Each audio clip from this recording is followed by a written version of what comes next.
वक्त इज़राइल में बहुत ही ज़्यादा संवेदनशील हालात हैं, क्योंकि कुछ भी निश्चित नहीं है, बहुत ही अनिश्चितता यहाँ पर नज़र आ रही है। और होम फ्रंट कमांड ने लगातार लोगों को एसेंशियली बाहर निकलने के लिए हिदायत दी है, यानी कि बहुत ज़्यादा ज़रूरी हो तभी लोग बाहर निकलें। तो जो सड़कों पर ट्रैफिक है वो काफ़ी कम नज़र आ रहा है। इसके अलावा सुबह 3 बजे एक अलार्म आया, जिसके बाद 2 बड़े धमाके हुए तेल अवीव के नज़दीक। और ये बताया जा रहा है कि इन मिसाइल्स को जो ईरान की तरफ से आ रही थी, इनको हवा में न्यूट्रलाइज कर दिया गया, यानी कि कोई नुकसान यहाँ पर ज़मीन पर इन मिसाइलों का नहीं हुआ है फ़िलहाल।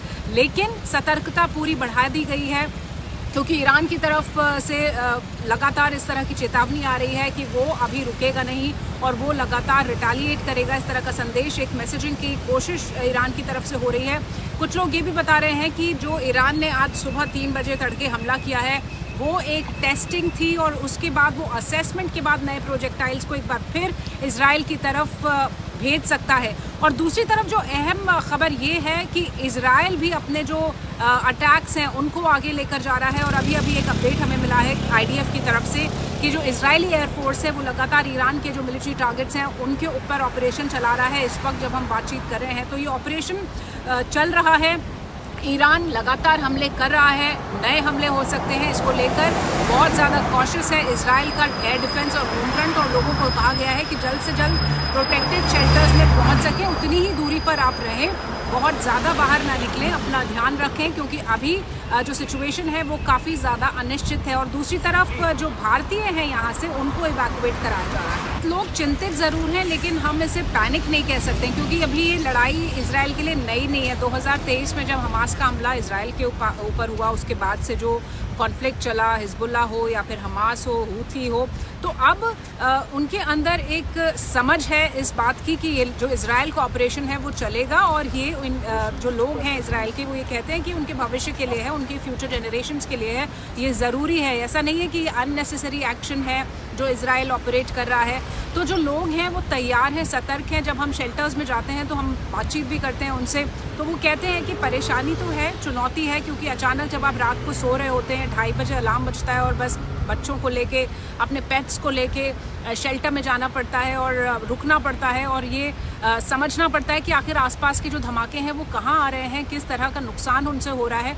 तो जाहिर तौर पर नॉर्मल नहीं है सिचुएशन, संवेदनशील है सिचुएशन, लेकिन लोग सतर्क हैं, परेशान ज़रूर हैं, लेकिन अपनी सरकार का साथ दे रहे हैं, इस ऑपरेशन को जायज़ ठहरा रहे हैं। बहुत ही अहम बात मैं यहाँ पर बताना चाहूँगी कि जब पिछली बार ये अटैक्स होते थे, जो एक कॉन्फ्लिक्ट था, प्रॉक्सीज का कॉन्फ्लिक्ट था, जब वहाँ से प्रोजेक्टाइल्स आते थे तो ये 100% लोगों को भरोसा होता था कि ये जो मिसाइल आ रही हैं इनको न्यूट्रलाइज कर ही लिया जाएगा, वो भरोसा वहाँ पर दिख रहा था।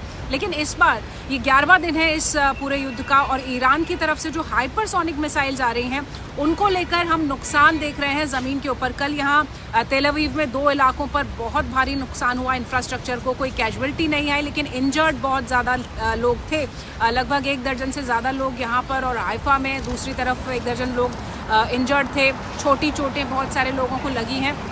तो ये जो मिसाइल्स अब आ रही हैं वो पूरी तरह से रोक नहीं पा रहा है इजराइल, ये बात बिल्कुल ठीक है सुमित, क्योंकि जो एयर डिफेंस सिस्टम्स थे वो कहीं ना कहीं उनको रोक पाने में असमर्थ लग रहे हैं। और एक जगह तो हाइफा में हम रिपोर्ट कर रहे थे जहाँ पर सायरन भी देर में बजा, यानी कि जो हाइपरसोनिक मिसाइल सिस्टम्स हैं ईरान के, उनको एकदम से डिटेक्ट करने में मुश्किल है। जो इस बार का अटैक है जिसमें सबसे ज़्यादा फोकस हो रहा है रिहायशी इलाकों के ऊपर, और रिहायशी इलाकों से ज़्यादा सुमित जो इकोनॉमिक हब आप कह लीजिए, जो तेल अवीव का इलाका है जहाँ पर हम लगातार देख रहे थे, कल एक बैंक पर हमला हुआ, एक मॉल था, वहाँ पर तमाम शॉप्स थी, पूरा मार्केट एरिया था। उससे ही जुड़ा एक और तेल अवीव का ही इलाका था जहाँ पर, ये नॉर्दर्न तेल अवीव में था, जहाँ पर एक रिहायशी इलाके को निशाना बनाया गया। तो इस बार बहुत तब्दीली है, जो पहले का पैटर्न था उससे बहुत ज़्यादा अलग है इस बार का हमला। यहाँ पर कोशिश ये की जा रही है ईरान की तरफ से कि ज़्यादा से ज़्यादा जो भीड़ भाड़ वाले इलाके हैं, जो इज़राइल के इकोनॉमिक जोन्स हैं, जो इज़राइल के कारोबार के इलाके हैं, लोगों की ज़्यादा चहल पहल के इलाके हैं, वहाँ पर ज़्यादा अटैक्स यहाँ पर किए जा रहे हैं। और दूसरी बात, हाइफा शहर, हाइफा क्योंकि एक पोर्ट सिटी है, तमाम पोर्ट्स हैं वहाँ पर, भारतीय पोर्ट भी है वहाँ पर, तमाम यूनिवर्सिटीज़ हैं, बहुत सारी ऑयल रिफाइनरीज़ हैं, उसको भी निशाना बनाया जा रहा है। तो इस बार ऐसा नहीं हो रहा है सुमित कि सिर्फ नॉर्थ में जहाँ पर आप बात कर रहे हैं वहाँ पर हमला कर रहे हों। इस बार बेरशेबा जो साउथ में है, आपने देखा अस्पताल में कितना बड़ा हमला हुआ वहाँ पर सोरोको में, और उसके बाद यहाँ पर हाइफा में हमले हो रहे हैं, तेल अवीव में हो रहे हैं। तो जो सिटी सेंटर है तेल अवीव का, वो इस वक्त ऐसा लगता है मेन फोकस पर है, क्योंकि वहाँ पर लगातार इस तरह के अटैक्स के अलर्ट्स आते हैं। आज सुबह भी 3 बजे इसी तरह का एक अटैक आया और रॉकेट्स और मिसाइल्स के आने की पुष्टि यहाँ पर की गई IDF की तरफ से। तो ये एक बदला हुआ पैटर्न है, एक बदला हुआ तरीका है ईरान के इस लड़ाई का और हमले का। इजराइल को कमज़ोर करने की कोशिश यहाँ पर ईरान ज़रूर कर रहा है, लेकिन इजराइल पुरजोर ढंग से काउंटर कर रहा है, न सिर्फ इन मिसाइल्स को रोक रहा है, बल्कि जब ये मिसाइल्स आती हैं उसी के साथ साथ इजराइल अपने ऑपरेशंस को ईरान के खिलाफ तेज़ कर देता है, और ऐसा ही इस वक्त भी चल रहा है। ईरान की तरफ से हमले हो रहे हैं। ईरान ये बार बार दावा कर रहा है कि उसने जो अपने मिसाइल आर्सेनल है उसका 20% अब तक इस्तेमाल किया है, और जो हाई इंटेंसिटी मिसाइल्स हैं उसने अभी तक उनको अब भेजना शुरू किया है। अब तक वो ऐसा नहीं कर रहा था। तो वो बार बार ये चेतावनी दे रहा है कि बड़े मिसाइल सिस्टम्स यहाँ पर वो भेज रहा है। और कल हमने उसकी बानगी देखी थी हाइफा में, जहाँ पर बहुत बड़ा नुकसान हुआ था। मतलब ग्राउंड के अंदर जो इंफ्रास्ट्रक्चर था वहाँ पर मोटे पत्थरों से बने हुए जो पुरानी इमारत थी वो ध्वस्त हुई। तो उससे ये अंदाज़ा लगाया जा रहा था सुमित की जो हैवी पेलोड्स वाली मिसाइल है अब वो ईरान यहाँ पर भेज रहा है।